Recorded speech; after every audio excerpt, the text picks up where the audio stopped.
Sarah Jama is sitting as an independent tonight after she was censured and removed from the NDP caucus.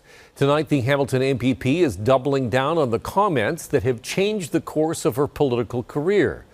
Queen's Park Bureau Chief Colin D'Mello is live tonight with more. Colin.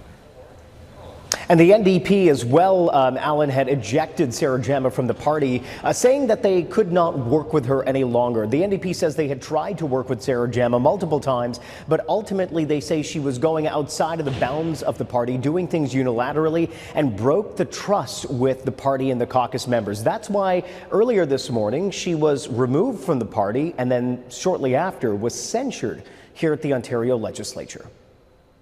In the span of about 40 minutes at Queen's Park, Hamilton MPP Sarah Jama's career underwent a seismic shift. She lost her position in the NDP and lost her privilege to speak in the Ontario legislature after refusing to back down from her comments about the Israel-Hamas conflict. I recognize the member for Hamilton Centre. The dramatic moments began when Jama came to the legislature to defend herself ahead of a vote to censure her. The NDP worked with her office to craft a statement both would be happy with, but Jama ignored it and read this instead. The Ford government has done nothing meaningful to say about these atrocities and has now targeted me to distract from its own scandals. I restate my call for an immediate ceasefire by Israeli forces and for the immediate restoration of food, water, fuel, and electricity in Gaza. The lack of cooperation, a bridge too far, so mid-morning, Jama was informed she would no longer sit with the Ontario NDP caucus. We are a team, and she has done a number of unilateral things that have undermined our team. Our caucus and our staff team worked very, very hard and in good faith with MPP Jama so we could find a way forward, but MPP Jama has chosen not to work with us. Then the government voted to censure Sarah Jama, effectively silencing her voice in the Ontario legislature. Other parties disagreed, some even abstained.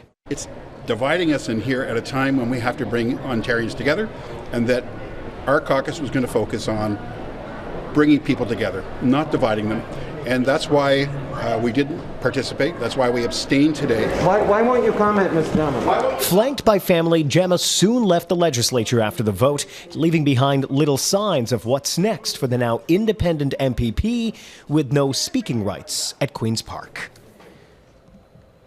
And Sarah Jama is still engaged in a legal battle with Premier Doug Ford. The Premier on social media had said that Sarah Jama had a, quote, history with anti-Semitism. Jama said that that was damaging to her reputation. She has challenged the Premier to retract his statements and publicly apologize, or else she will sue him for defamation. Today, Premier Doug Ford responded through a lawyer saying he has no intention to retract or apologize, saying that he was merely expressing his opinion as he's allowed to do, and says that many other Ontarians, he believes, would actually agree with him.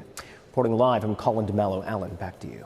And Jama now sits as an independent and can't speak in the House. All right. Thank you so much, Colin.